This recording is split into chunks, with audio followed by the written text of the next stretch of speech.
Bonjour à tous, donc on fait une petite vidéo aujourd'hui pour voir où on en est dans la transition hélico et comment on fait. Tous les documents nécessaires sont en ligne sur le site académique et ils sont aussi dans le cours TIS Pierramont-Valgoudon si vous êtes dans le cours, et toute la transition est dans la partie cours niveau 1. Il y a le calendrier de la transition et le guide de la transition. Là, l'idée, c'est de synthétiser ce guide de transition qui est assez long et de voir comment on fait pour passer d'un cours 2018-2019 au cours 2019-2020. Alors, je fais cette vidéo, mais les cours 2019-2020 n'ont pas encore été implantés. On est lundi 26 août et ils sont pas encore apparus sur Helico.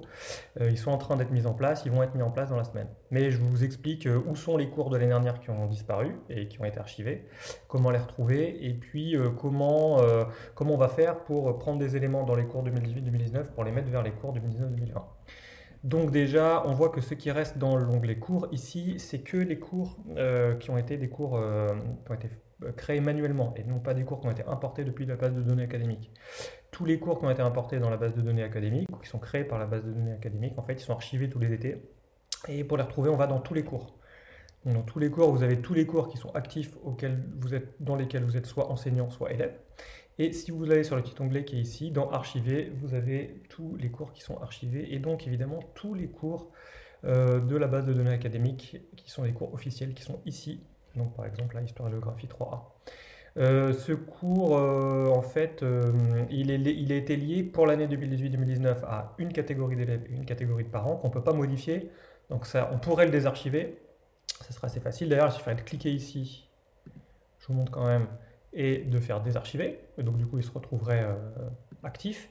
Mais ça n'a pas d'intérêt parce que seuls les élèves de l'année dernière et les parents de l'année dernière pourraient le voir. Donc ça n'a pas beaucoup d'intérêt. Ce qui nous intéresse, c'est comment je prends des éléments dans ce cours-là, et on va y aller, pour aller les implanter dans le nouveau cours qui va arriver, qui vont être implantés cette semaine. Donc je vais prendre un chapitre, voilà, le dernier chapitre de l'année de troisième. Il n'y a pas grand chose dedans d'ailleurs, il y a juste la trace écrite. Et je veux le mettre dans un cours qui va arriver. Donc là, je vais vous montrer sur un cours qui existe actuellement dans Helico, mais je le referai peut-être éventuellement s'il y a besoin dans un cours, quand les nouveaux cours seront implantés.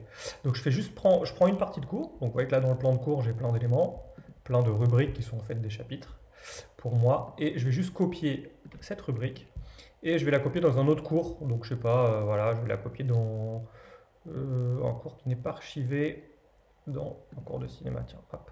Et évidemment, je veux copier dans ce cours les ressources et les activités qui sont associées, c'est-à-dire que je veux copier tous les éléments du plan de cours, c'est-à-dire le plan à l'intérieur de la rubrique, si on veut être précis, et évidemment toutes les ressources, sinon ça ne sert à rien, j'aurai juste un plan vide.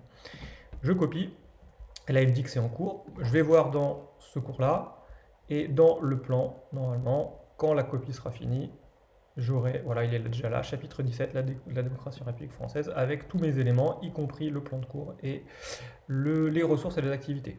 Voilà, s'il y a beaucoup de ressources, beaucoup d'activités, notamment des documents très lourds, ça peut prendre un peu de temps. Sinon, vous voyez que là, c'est très rapide pour ce type d'éléments.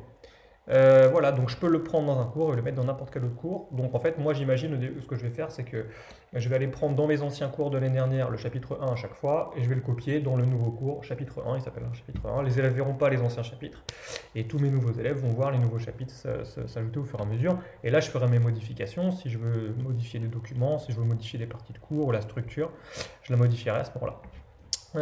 Voilà, merci de votre attention.